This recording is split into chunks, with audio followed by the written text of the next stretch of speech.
My name is Nicola, and you're watching Singularity One-on-One.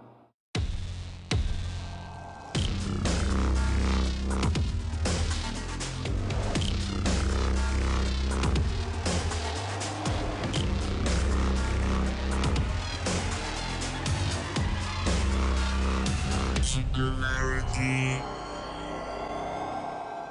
Today, my guest on the show will be David Ettinger. Hi, David, and thanks very much for having us as your guest at the Cryonics Institute near Detroit, Michigan. Thanks for coming by. Fantastic.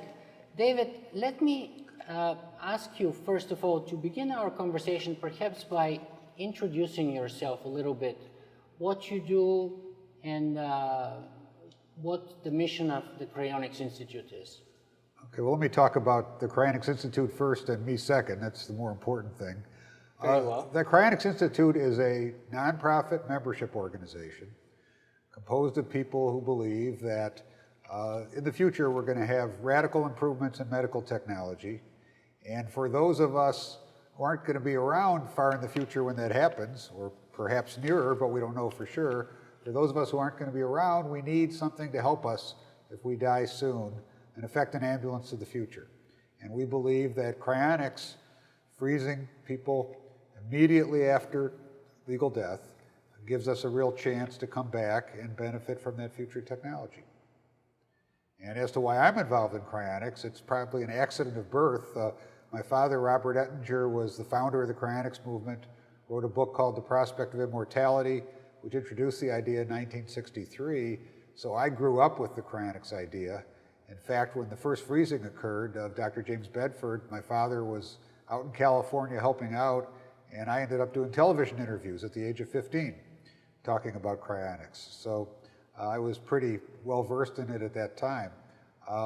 But this is a commitment that I have. My mother and my father and my grandmother are frozen here at CI. And so I, like other CI members, am committed to working so that they will have a chance to come back. And me too, when the time comes. That's absolutely fascinating. So in a way, you could say that this was and kind of still is a family affair to you, because first that idea was brought to you within the family, and then now you can say that you brought your family within the idea or within the cryonics sort of community and in long-term storage. I think that's right, though it's not me. My father, when he founded the Cryonics Institute, he founded it as an organization to help preserve him and his family. And that's what it's been for him and for other people who were founders of CI. We have several members on our board of directors who have family members who were frozen here. And so really our whole organization is people who want to preserve themselves and preserve their family members and hope, like I do, to see them again. Mm-hmm. And then let me ask you, what is your function, if you have one, within the structure of the Cryonics Institute? I don't have a formal position. I'm the lawyer to the organization. Mm-hmm. That's my day job, and that's what I do for CI. And I'm an advisor to the organization, sometimes a spokesperson. Like in this case? Like in this case. I've been involved in cryonics for so long that I guess I've learned something about it along the way. Yes, and I have to say that as part of my preparation for our conversation today, I actually went and I read your father's original 1963 or 4 book, The Prospect for Immortality, which is a gap in my education that I should have filled a long time ago, but I use this as an excuse to do it right now. And I have to say I was kind of fascinated that he had the sort of the foresight 50 years ago to come up with some of those ideas that we are still struggling with today. So isn't that amazing? And I mean, I would feel pretty proud if my dad did something like that. Oh, I think my father was a great man. Not as recognized as he should be. I would say so, yes. But you know, the payoff is still to come. He didn't do it to try to become famous. He did it to try to preserve himself and his family. And we certainly hope that that's going to work, and believe there's a very good chance that's going to work. My father actually came up with the cryonics idea in the late 1940s. He was seriously wounded in World War II, His life was saved only because of brand new medical technology at the time, which kind of, the theme of cryonics came up early in his life. If it had been a couple years earlier, he would have died.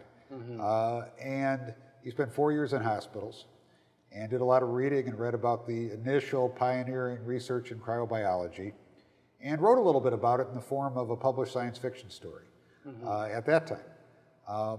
And he thought, this is an obvious idea, people are going to be proposing it. He was in his 30s, starting his career, and thought, I don't need to worry about it. This will get done by the time I'm older. And then by around 1959, 1960, he looked around and nobody was proposing it. And he thought, I guess I'm going to have to do it myself. He wrote his book. His book at the time made a fairly significant splash. My father did a lot of television appearances. He was on, the Johnny Carson show about 8 times, for example. But nobody took that next step, which he was assuming others would do, and started a cryonics organization. So in 1976, he said, I guess I've got to do that too, and he did that. So my father's course all along was, this is something that makes obvious sense. This is something that I want for my family and for myself, and if nobody else is going to do it, I'm going to have to do it. And that really is an important theme, I think, for people today. Even today, there's organizations like CI in existence, and we will help you, but if you don't take the step to do something that's kind of unusual, that your neighbors and relatives may regard as kind of strange, you're not going to have a chance to live again. You've got to take that step for yourself to some degree. Yes, so I wanted to ask you this on that topic precisely because, for example, my wife, when I originally shared with her the idea about cryonics about a year and a half ago, she thought that it sounded very creepy. How do we sort of break through that sort of initial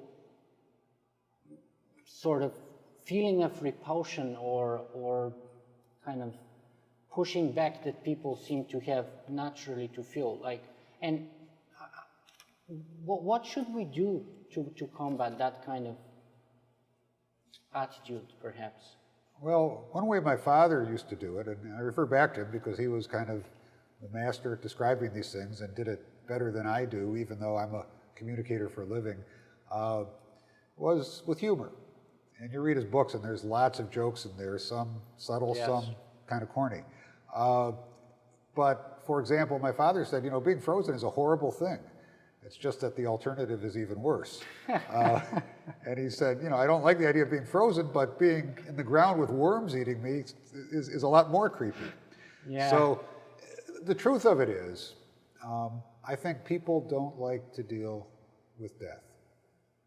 Death is a horrible, horrible thing, a final thing that's existed throughout human history, and until now, people had no hope of doing anything about it. Yeah. So what's the rational reaction to this horrible thing you can't do anything about? Try to avoid thinking about it, or create a mythology about it, but we don't need to spend a lot of time talking about that. So to get involved in cryonics, I think people really need to face up to the fact that, great likelihood is that while these great advances in medical technology are going to happen, while people are going to live very much longer times in the future, it's probably not going to happen in time for them. And then you have one choice, one way to get you from here to there, one kind of ambulance to the future, and that's cryonics. Yes, and I have to share with you that our journey together, me and my wife, was something similar. I tried to use both humor and also a little bit of education to teach her about the process and also ask her to seriously consider the alternative. Yeah. Like, is it better to go in the ground and be eaten by worms, or is it better to stay in cold, in long-term storage in minus 195, 96 degrees? And, it may not sound very, attractive, but it's the best given the alternatives. It's like the least worst of all the options, at least. And this is how me and her, we started with, oh, this is very creepy, to, oh, maybe it's worth considering, to, okay, I'm doing it. Yeah. So I think actually, on the occasion of me arriving here to interview you, a couple of days ago, we had the final conversation where she said, okay, fine, I'm doing it with you, and I've decided. And I was like, thank you. So it took maybe a year and a half of that sort of ongoing conversation, and lots of jokes and lots of sort of tidbits of information and considerations of the alternative. Because she was like, for example, I don't want some technician at Alcor or at the Cryonics Institute to be handling my body. I was like, so do you prefer if it's a mortician? Right. What's the difference? Somebody will, right? If I'm not there, and I mean, I'm not a professional, so probably even if I'm there, I'll be watching. I wouldn't be handling, or if I'm dead and you're there, you wouldn't be handling my body, you'd be watching. And knowing you, you probably wouldn't even be watching. So you wouldn't even know what's happening with my body. So I'd better be in the hands of people that I know, like, and trust, rather than some mortician that I've never heard or seen of in my life. And have the prospect of actually waking up a few decades or centuries later. So to me, there's this very clear and definite benefit upside, whereas the alternative is only guaranteed nothingness. I think that's right, and I think there's a big upside for people who want to become cryonics patients and their families from the hope that it gives you too. You know, I'm 62, and so I'm getting up there a little bit. I'm at the peak of my career. Physically, I don't feel I've lost a thing. I exercise harder than I ever did, and in part, I do that because I want to stay in great physical condition. But, you know, barring medical advances, if things go really well, I've got another 30 years, and probably not more than another 10 years where I could be really productive. So, I mean, I can see two terrible things coming out of that. One, less terrible, but still bad. If this were the world of the future where I could look forward to 150 or more years, you know, maybe I'd be thinking, well, I've mastered this career and it's time to start a second career. It's too late for me to start a second career in our world. You know, by the time I got good at it, or long before I got really good at it, I'd be too old. And I wouldn't be able to carry it on. And secondly, you know, I'm facing the end in a time that is considerably shorter than what I've lived so far. I don't overstate the prospects of cryonics. There's a lot of ifs involved, but I know that it gives me a chance. So it gives me hope, and that's important, and that's not creepy at all. Secondly, for the family, and I think about the case of my father. You know, he lived to 92, and at the end, we were trying really hard to figure out ways to extend his life. And you know, one thing in our society is that at 92, it's hard to keep the doctors interested even. And we were working hard at that, and we failed at that. But we were also working really hard to provide him with the best possible freezing by being prepared in every way. To getting hospice involved, but not only that, me bothering them so they let me know where they were all the time. And the hospice people showed up moments before he expired, so we had him immediately declared legally dead, to having 24-hour nursing for the last few days, because we knew it was near the end. It wasn't very expensive, but we were able then to really be on top of the situation.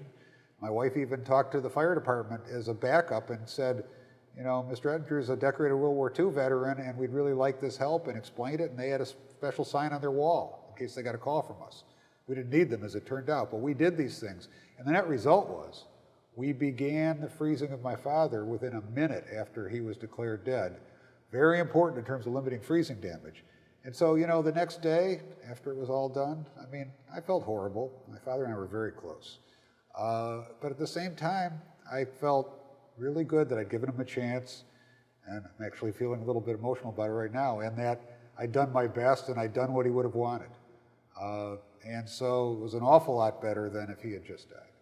I have to agree with you entirely. And here's the other sort of a barrier that we had to overcome with my wife, because one of her problems for considering signing up for cryopreservation was she was saying, well, I don't want to wake up 100 years later with all my family gone. Yeah. And my response to that was very simple. Look, if you sign up, then we have to get your mom. Yeah. If we get your mom, your dad's going to sign up. If we get your mom and your dad to sign up, your sisters and everybody else is going to follow. So, very simple solution. You don't want to be without your family? Great, let's sign them up too, and let's be all together. Like, what's wrong with that? And of course, the key person to sign up for that would be my mother-in-law or her mom.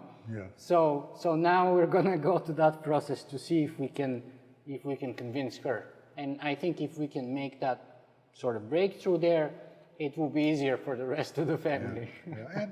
And there are many, many families who are all involved in cryonics, and sometimes not. There are cases where husbands are involved and wives are not. It seems that men get more positive about cryonics than women typically. Maybe it's an ego thing, who knows. You know, I could have signed up myself a couple of years ago, and right now it's not going to cost us anything because we already have had life insurance for about 10 years now with my wife, so all we need to do is just change the conditions on the life insurance and make sure there's enough money, which there is, for cryopreservation. The reason I haven't done it though is because I wanted to be with her. So for me personally, it was important to be with her and to do it together, because I knew once I sign up, then there's going to be less incentive for us to have that ongoing conversation and for her to eventually change her mind. And that would have sort of entrenched the differences rather than bridge them. And I'm very happy I didn't do it before. And now I'm also optimistic that maybe we would be able to break ground with the rest of our family. Or at least so that is my evil plan. We'll see how it's going to unfold. Yeah, it's an interesting strategy. I hope it works. I hope so too. David, however, I got lots of audience questions submitted in preparation for this conversation with you today. So I would intermix them in our conversation. Sure. And so, for example, let us start with something very basic. Let us define the term cryonics and how is it different from freezing, or is it? Well, cryonics is really the name of a movement and a process and an idea. And having said all that, I guess I'll describe it as the idea that you can cryopreserve, preserve people at very low temperatures immediately after legal death in the hope that they can be revived in the future when medical technology permits it. So you can freeze people for a lot of reasons, and today cryonics does not involve freezing, it involves vitrification, which is freezing not into ice but into a glass-like substance. And why is vitrification better than straight up freezing? It doesn't cause the same degree of damage in terms of the formation of ice crystals, which has always been the classic freezing problem. Do you do any of that research and development in-house, or do you outsource that? In other words, how do you update your processes and procedures to perform the perfusion and the process of vitrification? So CI has done it both ways at various times, and CI has also relied in part on research that has been commissioned by the Immortalist Society, which is a tax-exempt organization that is really unrelated to CI, but also founded by my father originally and shares many common members. And IS has funded a lot of the research, and in both cases, the research has been open source, published, available to everybody, which I think creates cost advantages for CI and for its members. And the research has been very practically oriented in a number of respects, seeking what's the best perfusion solutions, and CI's been through several generations of them, including vitrification solutions now being used. What are the appropriate concentrations, when ought to be applied, what is the appropriate timing of cool down? I think Andy described earlier what our timing is, and that's based on research to try to determine what minimizes the damage. What are the most important steps of the process? And one thing we learned is if you have 1 hour of warm ischemia, meaning the patient dies, there's no oxygenated blood flowing to the brain, and enough time passes without cooling, that is the thing that causes the most damage. So interestingly, the most important thing you can do is not the technical things, which we do, but is practical steps to make sure that you begin the process as quickly as you can. And we spend a lot of time working with members to try to make that happen. Speaking of that process and procedures and research and development, I was just reading your father's book and I couldn't help it but notice that And he had an amazing amount of foresight, but he was very optimistic, and it's very easy for me to say now he was very optimistic looking retrospectively, because if I'm looking forward from today, I tend to be judged by the same measure, and people often tell me, well, you're very optimistic, and I probably would make the same over prediction. But is it fair to say that the pace of development of the processes and the procedures on the one hand, as well as the adoption by the wide population of cryonics, have been considerably slower than your father was expecting and or hoping for? Well, let me talk about adoption and then processes, and then give you a caveat. So I'll go on for a while. All right. In terms of adoption, my father thought this is obviously a good idea. And I agree. And people are going to adopt it en masse. And as someone who grew up in it, I also think it's obviously a good idea. So I've had to spend time thinking about, well, why haven't more people thought that? And I've already given kind of my take on that, which is that people don't want to think about death. So my father certainly, as I described, first he thought the idea would be raised publicly without him. Then he thought people would start organizations without him, and he was wrong on both those fronts. And certainly he was wrong about the pace of adoption of cryonics. Having said that, in the 1990s, things picked up. And while, it's still, dead in the ground, 1 million cryonics 1, or some ratio like that, the ratio's gotten a lot better than it used to be. And our growth is faster. And the vast majority of our patients have come in the last 15 years, even though this organization's been around for 40. And I think there's a reason for that argues for faster growth in the future. How many patients do you have altogether? 124, the 125th patient will be here next week. Already, process has already begun, hasn't come in here yet. You see, that's still not a big number for me. It's way too small than I would have expected and hoped for. I agree. It's that 1,000,000-to-1 problem I just mentioned. And I think there's really a second important reason for that I'm glad you said that. I think, personally, there are probably millions of people in the world, maybe low millions, but millions, who have heard of cryonics, have said, that makes sense, and then didn't do anything. CI gets lots of calls from people who say, my mother, my grandmother died. Cryo-curious. Well, cryo-curious, or even cryo-convinced, but not cryo-committed, if we want to coin some phrases. Because we get a lot of calls from people who say, my mother died a week ago, my grandmother died 2 weeks ago, what can you do? And it's too late.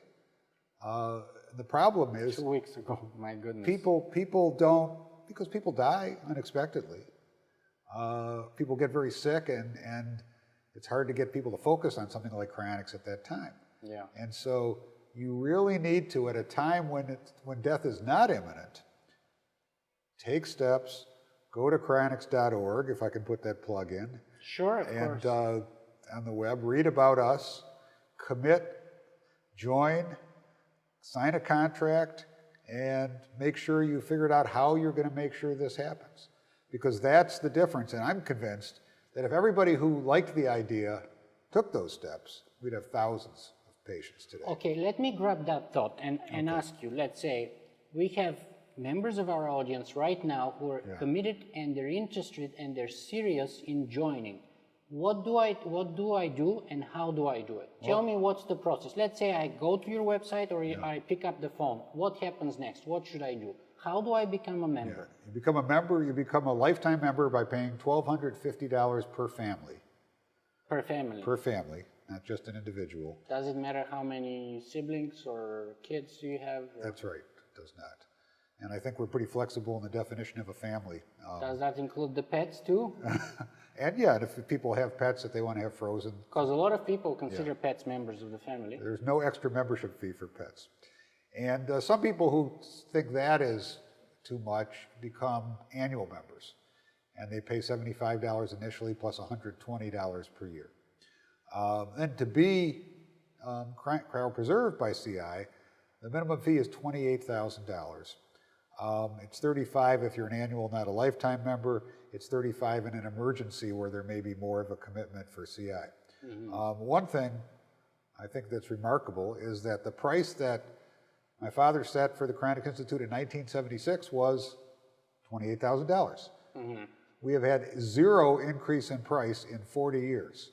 And you tell me how many products you could point out that was true for, except for a few electronics products, though they weren't around 40 years ago. Yeah.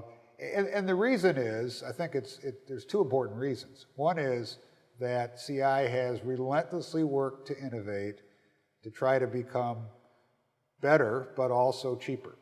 And these storage units that Andy's talked about that are right behind us, are the 4th generation, and they're probably really, if you count not just 1.0 and 2.0, but 2.1 and 2.2, they're probably about the 8th generation.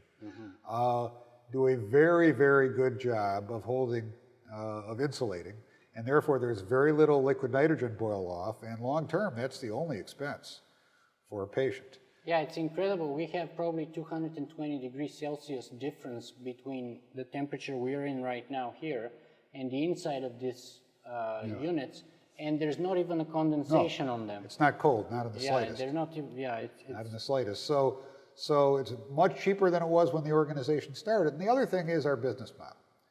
CI, as I mentioned, is a nonprofit volunteer organization. So we have very limited salaried staff. Andy is it, except for occasional part-time help. And we have lots of people who are very active in the organization, who are successful professionals, who help out and use their expertise to help out. I'm a lawyer, and without tooting my own horn too much, I don't think the audience is going to hire me very likely. I'm an antitrust lawyer. I get $825 an hour for my paying customers. Cryonics organizations could not afford me if I charged. But my personal work for CI, and I don't do it all, but I manage it all, is for free. And I'm far from unique in that regard. We have corporate CEOs on our board who provide expertise on those business issues. We have CPAs on our board. We have investment advisors.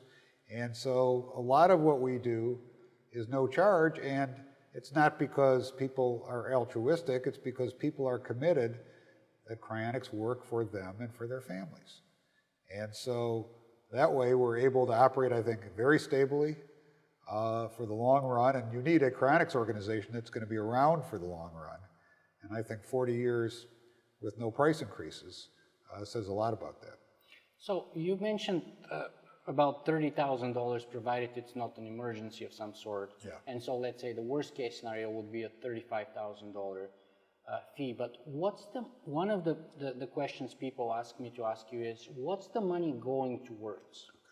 Well, it goes for the cost of the initial cryopreservation, the perfusion and so on, and then the rest is kept so that the income on it can pay for the long-term storage and maintenance. And of course, we don't know how long people are going to have to be frozen for, so you want to be able to maintain them indefinitely. So you need a capital fund, the income of which can be used to maintain the bodies indefinitely, and that's what a large part of that pretty small sum goes to. So a portion of the funds goes for the procedure itself, and then another portion goes for the fund, which basically is the sustainability fund that provides for ongoing expenses indefinitely. Right, right. I should add that those fees are for a patient who is treated here in Detroit. If a patient dies remotely, and many do, there can be additional expenses ranging from nothing in some cases to most commonly a few $1,000s for the assistance of a funeral director. And in every case, we provide information and assistance to them. What funeral directors do is very much like perfusion, and so we can aid them in even doing the perfusion offsite if need be. Up to there's this organization called Suspended Animation, which is a cryonics organization which does standby perfusions, and their fee is about $60,000. So some members, and I think they do it really for several cryonics organizations, they do all the remotes. Some members choose that, others use funeral directors, others get assistance from standby organizations of our members in various locations. We have a Cryonics UK, a group in Toronto, and more are forming, and we are about to come out with a standardized standby kit for such groups. And some of them don't charge at all. So the costs of having these things done remotely can be, very modest, much more modest than our full fee, depending on the circumstances and the choices that a patient makes. Yeah, that was actually one of the follow-up questions that I had that you kind of preempted almost completely was, and that was broken into two parts. Like, what about us in Canada who are very interested in being cryopreserved? What can you offer to us? And then even one step further away, I have lots of people from the United Kingdom, from Germany, from other parts of Europe, and even the rest of the world who are interested in potentially becoming members. What do you suggest we should do? Well, first of all, that's not a new issue for us. Almost a third of our members are outside the United States, and 30-some of our patients of the 125 are from outside the United States, including as far away as Asia. So, we are used to dealing with those kinds of issues and do so all the time. We have dealt with the knotty issue of what does $28,000 mean if somebody's working in a different currency, and figured out how to do that and so on, to deal with those kinds of fluctuations and that problem. But even more importantly, we're working with groups of our members in various locations to form these standby organizations so that they can work together and help each other. And that's yet another solution. There are also, in Asia, and I don't want to be specific, there are groups that have come to us who want to work with us, form their own affiliated cryonics organizations, and we're in talks with people on those kinds of topics. So, we are a worldwide organization and becoming more so. Let me go back a little bit about the question pertaining to the speed of progress, because we addressed one half of it and we kind of... You're right. I went off. I digressed. I digressed you too. So let's talk about the speed of progress. And we already covered the adoption issue, but what about the speed of progress? And that would be pertaining both with respect to the procedure and the sort of perpetual improvement and of the efficiency and the speed and the quality of the preservation and vitrification, as well as the eventual long-term storage. Right. I mean, you guys have very modest budget, I imagine, compared to the scientific potential that we can focus on these issues so that we have better processes, better storage facilities, better storage technologies, and once that scale reaches up a certain level of adoption, it will be also infinitely cheaper, so everybody wins. Right, though I think on the storage side, we are pretty darn good, and maybe you could get better, but I have to agree. There's not a lot of room to improve there. Yes, I have to agree, but the procedure perhaps and the rest of the process could use a serious improvement. Well, there's more to be done, and we're doing it. The problem is, it's hard to be able to tell how much room for improvement there is because it depends in part on having the best possible freezing technology, and in part on having the technology for revival, which is going to be a function of overall improvements in medicine. And so how short are we on the first half? It's hard to tell without the second half. Having said that, for example, well, go ahead, or I can add more. For example, one way of sort of benchmarking our performance would be, if it's possible at all, to do an fMRI before and after preservation, and sort of compare the differences or the damage that was incurred during that process. And once we have a database of, let's say, the earliest cryopreserved patients, which we can probably do fMRIs on them, and the latest one, and we can sort of compare the baseline and see whether for the last 50 years or so we have gotten any better at that process or not. Well, I think we're pretty sure we've gotten better because the research we have done is all based on evaluating what happens through experiments, using different rates of freezing, using different solutions and so on. And we know we're doing these things in a way now that improves and limits the freezing damage. And there's a lot of different ways to test that, by the way, and that's another controversial issue, actually. Brain slices tell you something, but it's not a functioning brain. MRIs of a whole brain tell you more difficult to do. We have some eminent biologists advising us who say we ought to be doing evoked response testing. which means, you know, when you flash something on a retina, does it show it? Well, but that requires you to freeze the brain pretty well and the eye. So it raises some other issues.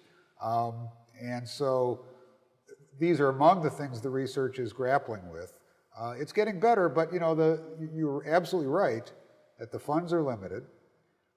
It's partly a function of the lack of a widespread interest in cryonics. It's partly a function, if I can add something to the space program, going belly up, because that's where most of the money for cryobiological research was done at one time. Sure, yeah, that's a fantastic point, because my personal concern is that honestly it has not progressed as far as your dad was expecting, and honestly it has not progressed, and it doesn't seem to be progressing as fast as I would have hoped it would in the last 10 years or so. But you know, that's also true on the flip side. When I was a kid, 2001: A Space Odyssey came out, you know, and we're not there today. We're well past 2001. You know, more and more we hear, where are those flying cars we were promised? On the other hand, in other ways, things have happened more quickly. And by the way, that's true in medicine too. In 1970, the United States launched a war on cancer. And the goal was, I think, to cure cancer in 10 or 15 years, and we're far from that today. Having said that, there are reasons to believe that major improvements are coming. And having said that, while it's very hard to predict timing, everybody who predicts things wouldn't happen, would not happen at all, has been proven wrong. And my father did lots of examples of what he called the can't-do experts. And I'll give you 2 or 3 because I love these. One is H.G. Wells, who of course was a famous science fiction writer and visionary, said that heavier-than-air flight would always be impossible. Do you know when he said that? 1902. Exactly. I read the book yesterday, so I remember that exactly. Okay, I read the book yesterday. A year before the Wright brothers, and you probably know the next one too. Yes. I'll let you, and you know who it was who said in 1940 that there'd never be more than 6 computers in the world? Watson. Exactly, the founder of IBM. Yes. So, you know, people who have predicted that things wouldn't happen have always ultimately been wrong. Now, we'd like to be farther along today in all these respects, sure. But is there reason to doubt that the damage that's occurring today is curable by future technology? You know, we don't know for sure, but I don't think there's strong reason to doubt it.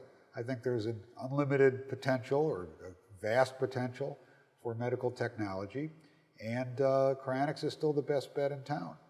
You know, my father said sometimes some people will not be satisfied until somebody has been frozen and revived and lived forever. By its nature, cryonics is a bet, and until it works, in the future, down the road a ways, nobody's going to know for sure. Yeah, but you're betting on life, whereas the alternative is a guaranteed death. That's exactly So right. you know what? I would take the bet, even if it's a low probability of a success, there is still better than 0. Whereas the alternative is 0. So you're still better off taking a bet than not. That's at least in my calculations. That's exactly right. And how much better than 0? It's hard to say. I think it's a pretty good shot. I think anything better than 0 is better than 0. Well, that's right. But there's no, those people who are pessimistic can't really point to evidence that leads them there. We know, for example, that not too many years ago, they used to say if you're 3 minutes without oxygen to the brain and you are dead. Yeah. Well, except they started reviving people all the time after more than 3 minutes. And just this year, they started doing human trials on suspended animation. Right. So the reasons for pessimism are usually rebutted. That's the lesson of history. Yeah. And I think the same is likely true of cryonics, though nobody can be sure. I agree, but what you mentioned leads me to another 2 of the most popular audience questions that I've gotten here, and that is, what's the guarantee it will work, which I think we kind of covered, and have we brought somebody back? Yeah. So would you like to very quickly address those 2, perhaps, because time is advancing? Well, there is no guarantee that it'll work, and we're real clear on that, and I think we've talked about that. You know, why haven't we brought somebody back? Because that's going to require technology that can, 1, cure freezing damage, and 2, or vitrification damage, and 2, cure what's ailed you. And most of the people who are being frozen are pretty old, and they're going to need some real improvement in technology dealing with aging before they're going to get brought back. So it's not going to happen overnight. But the nice thing about being in liquid nitrogen is not a whole lot's happening to you. You can afford to be patient. And we have built an organization, can't be sure of this either, but we built an organization that we believe can be here for the long haul until technology develops. And again, it may be imperfect and it may be not guaranteed, but it's better than the alternative, so that's good enough for me. I'll take my chance rather than guaranteed nothingness forever. So, but let me ask you a couple of other interesting details that I discovered, and that are also, by the way, popular audience questions, and that is, number one, the fact that you guys don't seem to be taking any neuro patients, and number two is your policy on pets. People love their pets, so they want to find out. Well, we take pets of members because people want to have their pets with them, and so we do that. We do not take neuro patients, and the reason is, I wouldn't argue that we think it's a bad thing to do, but there's a lot of negative publicity that's occurred in connection with neuro patients, and it creates a lot of that creepiness reaction, rightly or wrongly. And so our judgment has been that it's just not a good idea, so we don't do that. Mm-hmm. And of course, we're so inexpensive already that we don't believe there's a need to limit people to neuros in order to make cryonics affordable. Cryonics at $28,000 per patient is affordable for almost everybody, especially recognizing that even that can be financed through life insurance, and then you're talking about a few $100s a year. Mm-hmm, mm-hmm. One of another audience questions, which kind of pertains to your price, our price conversation here, is the question with volunteers. So somebody sent me this question about the difference between the work or the quality of the work done by professionals and by volunteers. And their sort of implying was that when you have people doing volunteer work, perhaps the quality of the work done naturally tends to deteriorate as opposed to people who are professionals. Well, first of all, volunteers are not doing the cryopreservation.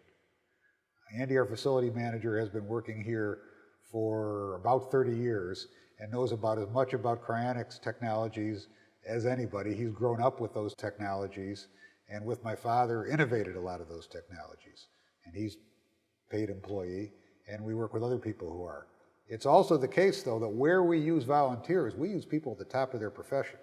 I mean, I don't want to brag, but whatever lawyers are being paid by other organizations, I'm sure are not at my level. I mean, in my field, I'm a national guy, and charge a lot of money, and it's been a career developing what I think is an extremely successful practice. So I don't think anybody would suggest that my volunteer efforts are poorer than somebody who's paid out of pocket. And that's true across the board for us. I mean, we have very, very skilled people. We have people advising us on research who are considered the fathers of their fields in research. We have financial professionals who are extremely skilled. We have corporate CEOs, as I mentioned, and they don't have less incentive than somebody who's paid. I would much rather have somebody like me or like other people in cryonics. I'm doing this because I want my father and my mother and my grandmother to come back. You tell me, is that more of an incentive or is it a few more bucks per hour? I really think that our business model is more effective. Now, does everybody volunteer? No. I mean, a small fraction of our members volunteer. But that fraction, is more than enough to make a real difference here, to perform essential functions and perform them at a very high level. I think, frankly, by the way, I'm certainly a believer in the for-profit system, and many of my clients are for-profit. I do a lot of healthcare work where a lot of people are not-for-profit, hospitals and so on. Mm-hmm. But in cryonics, where, as you pointed out, things have been slower than people hoped for, I think anybody who's trying to make money faces a danger of getting distracted by that. You've got to be in something for the long haul where the big dollars just aren't here and likely aren't going to be here for a while. And so you need a business model, and you need people in that business model who are motivated even if there is no profit to be made. And, my situation, if we never added another patient, it's not going to happen. If we added a patient we're adding a patient this week, we're adding patients all the time. But if we never added another patient, would I go away and say, oh, there's no money to be made? No, I've still got my father and my mother and my grandmother here. Yeah, you're and as long no as we've got what. the capital to keep this joint running, I'm going to make sure that they're around so we can try to get them revived. And that's a whole another level of commitment than a few people getting paid who come in for a paycheck and then leave. And I would much rather have, again, highly expert volunteers who are willing to do this for the benefit of themselves and their families than somebody getting a paycheck. From an organization that may or may not, have the volume to pay as many people as it would otherwise need to pay. And I'm not just talking about CI, I'm talking about any cryonics organization. We've had foreign groups come to us and wanted to affiliate with us, and I remember one, I won't even tell you the country. They did a business model, and it showed them with 20 patients in the first year and making money. And I had no problem with their being for-profit, but I said, come back to me with a business model that shows you with no patients in the first year, and you're still able to sustain, and we might be interested, because if you're not looking at this for the long haul, and if you're not prepared to go slowly in a country where there's essentially no knowledge of cryonics in the particular case, it's not realistic. I hope you do great, but this is not a get-rich-quick scheme. That's been established by now. Back in the 1960s, the get-rich-quick guys would come to our house. I remember them when I was a kid, and my father would send them away, and none of them got rich. Cryonics isn't for that.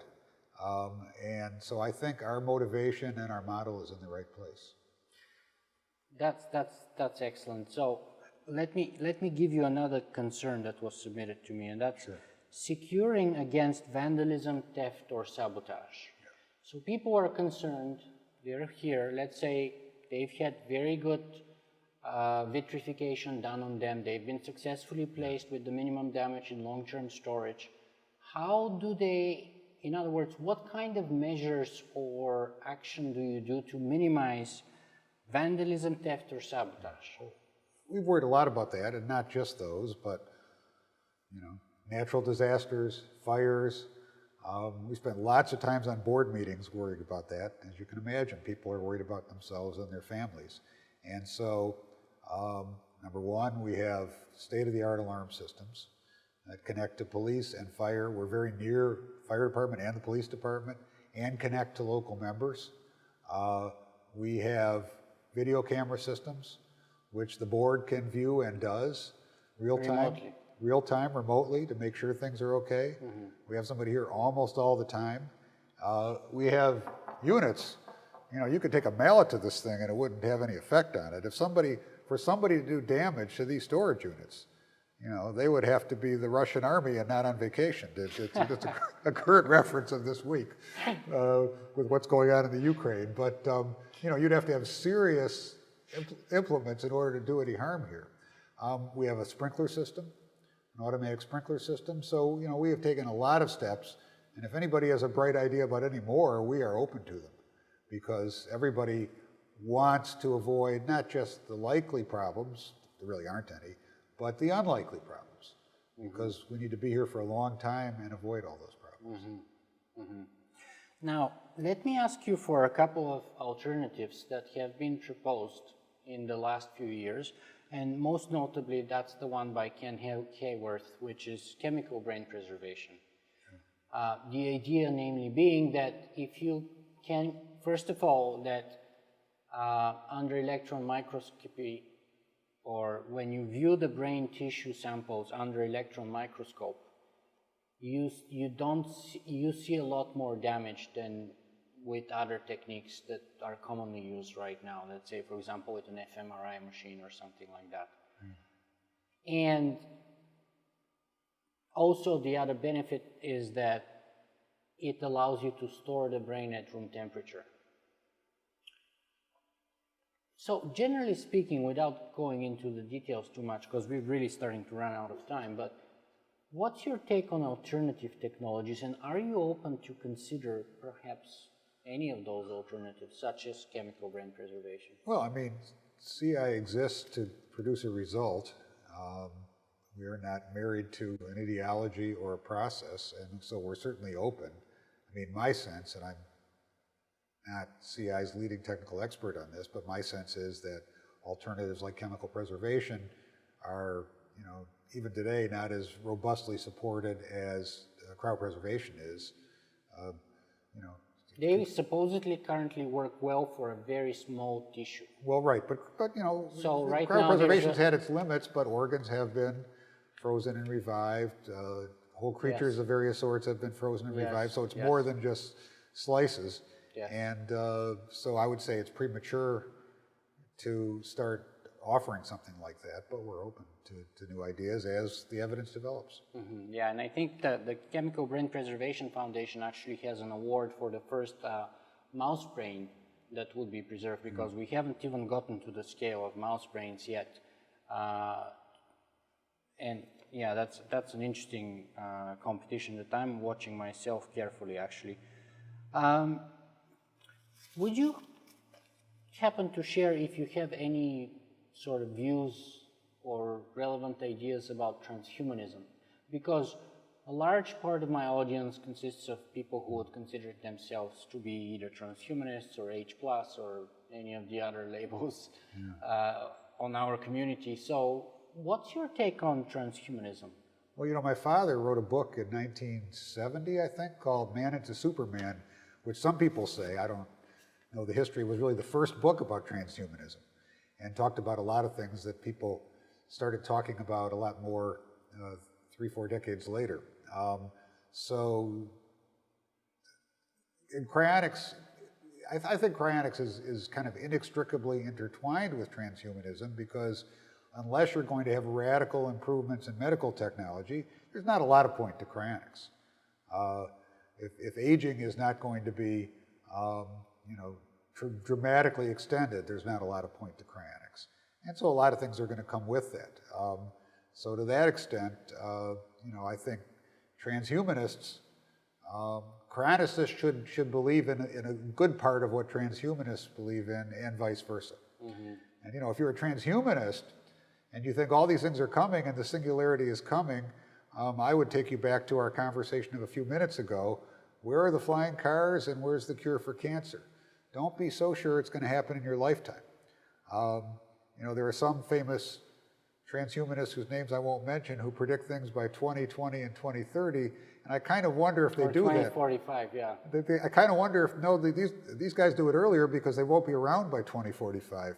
I kind of wonder if in part, unconsciously or consciously, they do it because it's going to take that to be soon enough for them before they die. Actually, Ray Kurzweil and Terry Grossman, they both have these bridges that they call.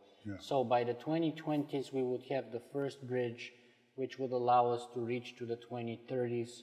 There are all different kinds of technologies or breakthroughs that we're hoping for that would carry us forward another 10 years and then another 10 years. And so we reach a point, hopefully, which Aubrey de Grey calls on longevity escape velocity, at which our life expectancy is increasing faster than our... Absolutely, and I hope that happens. I hope it happens for me. You know, I'm 62, and one reason I get up and do that elliptical machine furiously age, every morning, every morning, is because I would love not to have to be frozen. You know, as my father said, it's... And you look as fit as him too, by the way. So, but I also know that people's predictions as to timing are worth very little. The human body is vastly more complex than people used to think, and we just don't know how long these things are going to take. And I would say for people, especially in their 40s and 50s and 60s and older, if you're counting on something other than cryonics extending your life, you are not covering your bets. So perhaps, David, this may be actually the best time to bring our conversation to an end, because time has advanced substantially anyway. And my traditional last question that I always ask of all my guests is, what's the most important thing? What's the one thing that you would like our viewers and listeners to take away from this conversation with you today? I mean, the most important thing is take steps and be prepared. Go to cryonics.org, ask your questions. If you're satisfied, join the organization, make preparations, because terrible things can happen when they're unexpected. Andy mentioned to me just today that a funeral director who had worked with us some years ago died of a massive heart attack in his 50s the other day. Unfortunately, these things happen, and you really need to be prepared. And like in my father's case, we were really prepared, and we maximized his chances. If you're not prepared, you're not going to get frozen at all. So you just need to take those steps, and there's a big community of people here who are going to work with you and help you if you take them. But you got to start yourself. And if you don't do that, as my father said, one thing he can guarantee is that if you don't get frozen, certainly in the near run, you're going to die. Be prepared. Yep. David Ettinger, I very much appreciate that message, and I want to thank you for having us over today at the Cryonics Institute. Thanks very much. It was a lot of fun talking to you. Thank you.